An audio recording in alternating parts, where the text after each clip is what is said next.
Hi, sweet friends. Happy Wednesday morning. I hope that you guys are all doing wonderful. We're almost at the end, which is insane to think about. So I'm going to read to you chapter 41. Zero's condition continued to improve.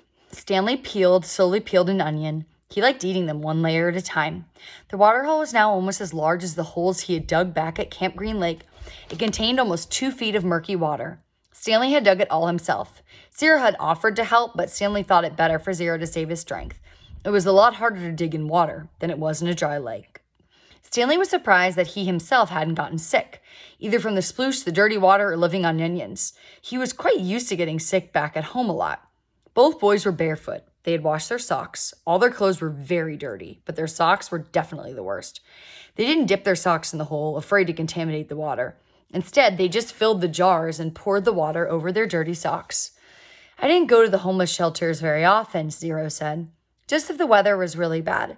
I'd have to find someone to pretend to be my mom. If I'd just gone in by myself, they would have asked me a bunch of questions.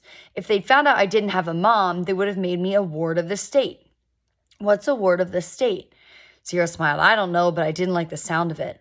Stanley remembered Mr. Pendanski telling the warden that Zero was a ward of the state.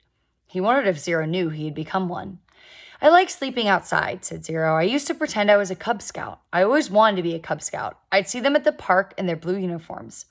I was never a Cub Scout, said Stanley. I wasn't good at social stuff like that. Kids made fun of me because I was fat. I like the blue uniform, said Zero. Maybe I wouldn't have liked being a Cub Scout. Stanley shrugged his shoulder. My mother was once a Girl Scout, said Zero. I thought you said you didn't have a mother. Well, everybody has to have a mother. Well, yeah, I know that. She said once she won a prize for selling the most Girl Scout cookies, said Zero. She was real proud of that. Stanley peeled off another layer of his onion. We always took what we needed, said Zero. When I was little, I didn't know it was stealing. I don't remember when I found out. But we just took what we needed, never more. So I saw the shoes on the display in the shelter. I just reached in the glass case and took them. Clyde Livingston's shoes, said Stanley. I didn't know they were his. I just thought they were somebody's old shoes. It was better to take someone's old shoes, I thought, than to steal a pair of new ones. I didn't know they were famous. There's a sign, but of course I couldn't read it. Then the next thing I know, everyone's making this big deal about how the shoes are missing. It was kind of funny in a way. The whole place is going crazy. There I was wearing the shoes and everyone's running around saying, what happened to the shoes? The shoes are gone. I just walked out the door. No one even noticed me. When I got outside, I ran around the corner and immediately took off the shoes. I put them on top of a parked car. I remember they smelled really bad. Yeah, those were them, said Stanley. Did they fit you? Pretty much.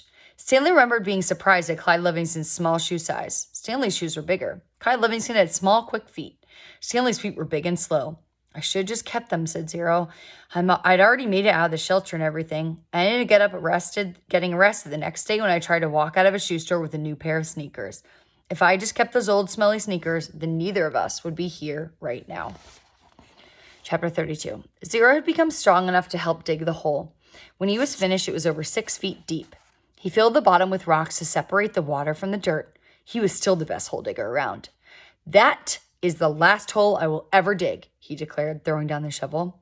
Stanley smiled. He wished it were true, but he knew they would have no choice to eventually go back to Camp Green Lake. They couldn't live on onions forever. They had been completely around Big Thumb. It was like a giant sundial. They just followed the shade.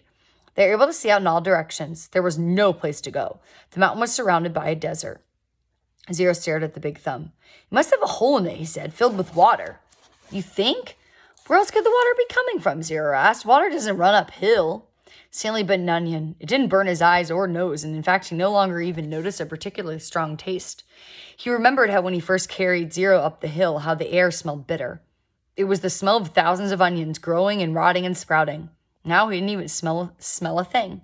How many onions do you think we've eaten? He asked. Zero shrugged. I don't even know how long we've been here. I'd say about a week, said Stanley. We probably eat about 20 onions a day, so that's 280 onions, said Zero. Stanley smiled. I bet we really stink. 2 nights later, Stanley lay awake staring up at the star-filled sky. He was too happy to fall asleep. He knew he had no reason to be happy. He had heard or read somewhere that right before a person freezes to death, he suddenly feels nice and warm. He wondered if perhaps he was experiencing something like that. It occurred to him that he couldn't remember the last time he felt happiness. It wasn't just being at Camp Green Lake that made his life miserable. Before, he'd been unhappy at school where he had no friends and bullies like Derek Dunn picked on him. No one liked him, and the truth was, he especially didn't like himself. He liked himself now. He wondered if he was delirious. He looked over at Zero sleeping near him. Zero's face was lit in the starlight, and there was a flower petal in front of his nose that moved back and forth as he breathed. It reminded Stanley of something out of a cartoon. Zero breathed in, and the petal was drawn up towards his nose. Zero breathed out, and the petal moved towards his chin. It stayed on Zero's face for an amazing long time before fluttering to the side. Stanley considered placing it back in front of Zero's nose, but it wouldn't be the same. It seemed like Zero had lived at Camp Green Lake forever, but as Stanley thought about it, he realized that Zero must have gotten there no more than a month or two before him. Zero was actually arrested a day later, but Stanley's trial kept getting delayed because of baseball. He'd remember what Zero had said a few days before. If Zero had just kept those shoes, then neither of them would be here right now. As Stanley stared at the glittering night sky, he thought there was no place he'd rather be. He was glad Zero put the shoes on the parked car. He was glad they fell from the overpass and hit him on the head. When the shoes first fell from the sky, he remembered thinking that destiny had struck him. Now he thought so again. It was more than a coincidence. It had to be destiny. Maybe they wouldn't have to return to Camp Green Lake, he thought. Maybe they could make it past the camp, then follow the dirt road back to civilization. They could fill the sack with onions and 3 jars of water, and he had his canteen as well. They could refill their jars and canteens at camp. Maybe someone could sneak into the kitchen and even get them food. He doubted any counselors were still on guard. Everyone had to think they were dead. Buzzard food. It would mean living the rest of his life as a fugitive. The police would always be after him. At least he could call his parents and tell them he was still alive, but he couldn't go and visit them in case the police were watching his apartment.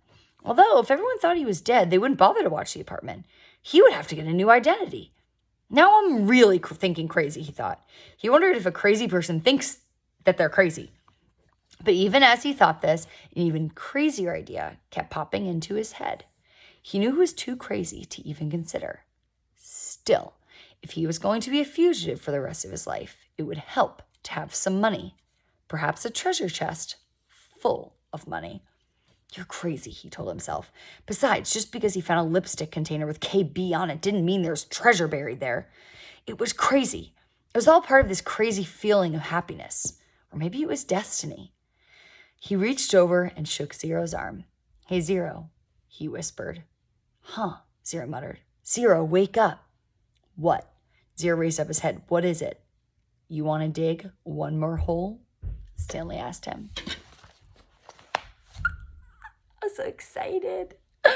Okay, guys, so in the comments, I want you to think about what do you think Zero is going to say to Stanley.